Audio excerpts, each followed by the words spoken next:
बच्चे तो सभी के होते हैं, चाहे वो इंसान हो, जानवर हो या फिर पक्षी। लेकिन इस संसार में इंसान अर्थात मानव जीवन में यदि किसी के बच्चे न हो तो उसे क्या क्या यातनाएं सुननी पड़ती हैं। खासकर महिलाओं को, और उनकी आलोचना करने वाली भी महिलाएं ही होती हैं, अर्थात महिला ही महिला की दुश्मन। और गृहस्थ जीवन में प्रवेश करते ही महिला पुरुष की जिज्ञासा होती है, उसकी एक औलाद होना, लेकिन पुरुष की अपेक्षा महिलाओं में ज्यादा ही उत्सुकता होती है, जिससे कि उन्हें उन तानों की तानाक्षी न सुनना पड़े और आलोचनाओं से बची रहें। इस संसार में सारे सुख तो किसी भी प्राणी को नहीं मिल पाते, यही हाल राजा दशरथ का था। उन्हें जीवन का हर सुख मिला, किंतु घर में संतान न होने का दुख तो घाव बनता जा रहा था। एक के पश्चात एक करके उन्होंने अपनी 3 शादियां कर डाली, किंतु संतान न तो कौशल्या, सुमित्रा और न ही कैकेयी की कोख से जन्म ले सकी। यही कारण था कि राजा दशरथ अक्सर उदास रहते थे। संतान प्राप्त करने के अनेकों उपाय सोचे गए। अंत में राजमंत्रियों ने यह सलाह दी कि ऐसा यज्ञ किया जाए जिसमें सारे देवी देवताओं का पूजन हो, उसमें ऋषियों मुनियों को विशेष रूप से बुलवाया जाए।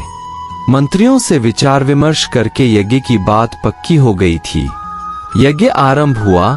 राज्य भर के पंडित, साधु, संत, मुनिवर यज्ञ में भाग लेने के लिए आए। देश की जनता भी इस यज्ञ में आकर राजा के लिए संतान की प्रार्थना करने लगी। सबके मुंह से एक ही आवाज निकली, हमारे राजा को संतान दो, देश को वारिस दो। ऋषिशृंग ने अग्निदेव से खीर का पात्र ले लिया और राजा दशरथ को देकर कहा कि यह खीर बड़ी आरोग्यदायक है और इससे पुत्र का जन्म ही होगा, इसलिए तीनों रानियों को खीर का के सेवन करवा दे। देवताओं का आशीर्वाद, जनता की दुआएं लेकर राजा जी खुशी खुशी अपने महलों में खीर लेकर आए। आते ही उन्होंने सब रानियों को खीर खिला दी। पुत्र प्राप्ति की आशा में तीनों रानियां खुशी खुशी खीर चल खाने लगी। अपनी सूनी कोख पर रहकर दुख हो रहा था, उनको यही आशा थी कि अब वह अवश्य ही मां बनेंगी।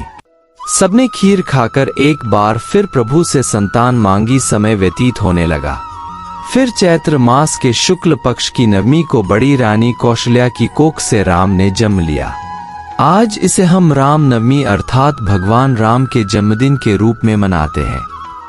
फिर रानी कैकेयी ने एक बेटे को जन्म दिया जिसका नाम भरत रखा गया।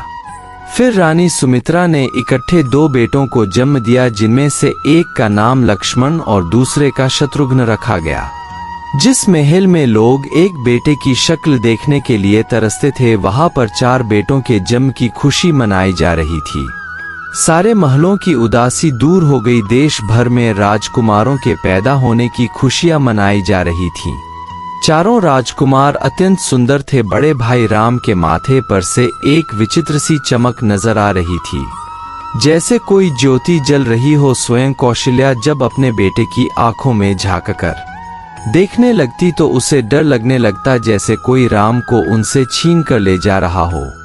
वह अपने बेटे को गोद में उठाकर उसका मुंह चूमने लगती और कान के पास काला टीका लगाकर कहती, भगवान मेरे बेटे को दुनिया की बुरी नजर से बचाना। चारों भाई एक साथ बड़े होने लगे। माँ बाप के प्यार के साथ साथ उनका आपसी प्यार भी बढ़ने लगा था। चारों भाई इकट्ठे ही खेलते, इकट्ठे ही सोने लगे। इनका प्यार देखकर स्वयं माँ बाप भी हैरान थे।